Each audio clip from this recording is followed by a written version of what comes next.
My fiancée, 31F, and I, 33M, got engaged in October last year, and we have been in a relationship for 5 years now. Everything has been great, and I can honestly say that I've never met anyone who comes close to her. She's been the love of my life for sure. I've known her most of my life. We grew up on the same street just round the corner from each other. Her mom and dad still stay in the same house, and I still stay in the same house I grew up in, which my mom left to me when she passed away in 2014. We still don't officially live together yet, but for all intents and purposes, she lives here. Her parents and she are really close, though, and she still has her bedroom there and will occasionally spend the night there, but she's never away from here.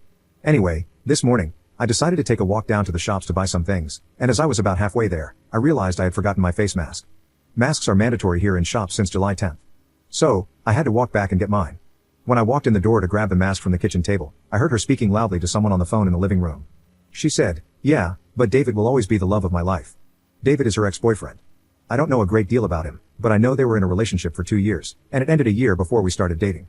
He also dumped her. I just grabbed my mask and walked back out. Just as I got to the shops, I felt weird, and I had to sit down as my mind was going in 1,000 different directions. I eventually got back home, and I immediately told her I felt sick and sent her back to her parents' house, as I didn't want her around while I was ill. I'm lying in my bed now, wondering what to do, to be honest. I know she didn't do anything wrong. It's not like she cheated on me or intentionally went out of her way to hurt me, but what's heard can't be unheard. She basically said that the person she's agreed to marry doesn't match up to an ex she hasn't been with for 6 years. The fact she said he will always be the love of her life also means that it's a void game. Her heart's already been taken, and there's nothing I could ever do to change that. Also, what would happen if he did come back into her life? You can't turn down the love of your life when they come calling, and I'd be dumped quicker than yesterday's leftovers. So what do I do? Tell her I was eavesdropping on her and heard her say that? Just end the relationship for a completely vague reason? Swallow my pride and pretend I didn't hear it? Everything has been wonderful, but there's no way on this earth I want to be someone's second choice, especially when her ex is the one on her mind that she obviously would be with if she could. I'm thinking about just saying it's not working between us. Update 1. I was going to update sooner, but I've spent the last 3.5 days drinking my feelings away, so my apologies. But I'll warn you, this is not a good update. Right, so after posting and receiving some advice on Reddit, on Thursday, I was thinking of telling her to come over at night so we could talk, but I settled on Friday morning instead as I wanted to get my head in a clearer state. She still thought I was ill, so I needed a bit of time to think through what I was going to say. So she comes around on Friday morning, about 8 a.m., with rolls and tuna mayo crunch her mom had made for me along with grapes, sweets, and juice and stuff. I think she could see right away that something was wrong as I must have looked stony-faced, and you could cut the atmosphere with a knife.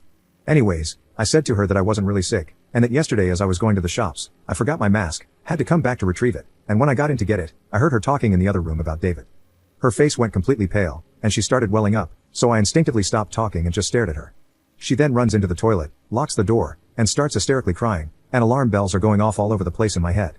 Her reaction made me think she didn't know what I heard, so she must have said some other stuff about him as well. I knocked on the door and told her that if she had any aspirations of saving this relationship, she had better tell me everything right now. 30 minutes or so went by, and she finally came out, dabbing her face with a tissue, and told me David got back in touch with her 4 or 5 months ago, and she had been sleeping with him once or twice a week since. I mentioned in my previous post that she will occasionally go and stay with her parents, usually about once a week, sometimes twice, sometimes none. The thing is, I've popped around myself dozens of times over the years to speak to her mom or dad, watch TV, or anything at all really without informing her, and she's always been there, so it's just become routine, and I've never thought any more of it. This has obviously been the times that she's gone to meet David. All I can think of is that the snippet of conversation I heard her having was her friend or something helping her choose between David and me. When I heard this, I lost it. I kicked her out, grabbed handfuls of her stuff, put it in bin bags, and threw it out the door into the front garden. She's still standing there, by the way. I then grabbed my garden hose and drenched the bags with it. I'm not proud of that, it was extremely petty, and in hindsight, I should never have done that. At this point, she ran round to her house, and about a minute later, her dad comes rampaging round, screaming. Her dad and I end up rolling around the front garden fighting, at about 9 a.m. in the morning no less. Police showed up, and half the street was out because of the commotion. Afterward, I blocked her on everything and went to my friend's house where 3 of us spent the weekend and Monday drinking. When I got back to the house this morning, I noticed she had been back in the house at some point. She had made the beds, done the washing, and ironed. I have no idea why she did this. As I'm writing this, she's tried to get in again. I haven't been able to change the locks yet, so I put the door chains on the front and back door, and I heard the chains clanging as she tried to get in. There's also a note that she's put through the door. I don't even want to read it right now. I'm too hurt, hungry, and hungover to even think about what she has to say. Update 2. Since everything that has happened, things have taken a turn for the worse. As many of you mentioned I should do, I sent an email to her father, explaining my side of the story and apologizing for taking things public and embarrassing his daughter, but as I said previously, I acted instinctively. I didn't apologize for fighting him as I was reacting to him coming at me. He basically told me to screw off and accused me of biting his ear for some reason. So that's what was stuck in my teeth. I joke, of course, if you don't laugh, you'll cry. About a week ago, I went outside to find my car keyed right down from the passenger side wing mirror round to the boot. Last Sunday, I was walking down the road to meet a friend at the Arches, a place where we occasionally hang out and walk from an arched bridge, and as I was turning the corner, a friend of a friend called me a disgrace. I asked how I am a disgrace, and she told me that I'm a disgrace for beating up my ex-fiancée. Let's just be clear here, I've never laid a finger on her in my life. Either her father, or someone else is perpetuating this lie, and me throwing her stuff out and hosing it has obviously given this an authenticity. I haven't spoken to my ex, and she hasn't tried to contact me anymore. I think they're all on the same page now, that I'm the bad guy. I've got the ball rolling in putting my house up for sale. I can't live here anymore. I wish I still had my mom to lean on. She would make things better. Sorry for the crappy update. Update 3. Hey, wow, so it's been a year since I last posted. Firstly, I want to thank everyone who has reached out. I've tried to reply to everyone, and hopefully, this update will help. I am still in my house, but I will be renting it out rather than selling it. I can't in good conscience give up something that was my mom's and has been in the family for generations.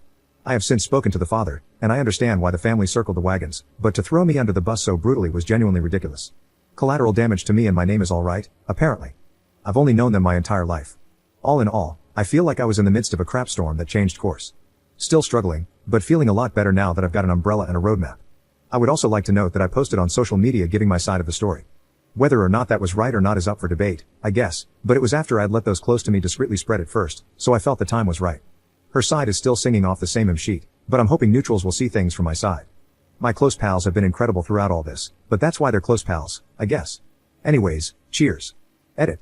Well, it's been over a year again, and I have since moved out of my house and am now renting it to a nice older couple, so I thought I would update. I'm doing great, and I've even got myself a girlfriend. Wish me luck. What I've learned. Life came at me fast, but I stood strong, and for the first time in a long time, I'm looking forward to the future. We only get one life, right? Screw spending it with someone who would treat me like trash.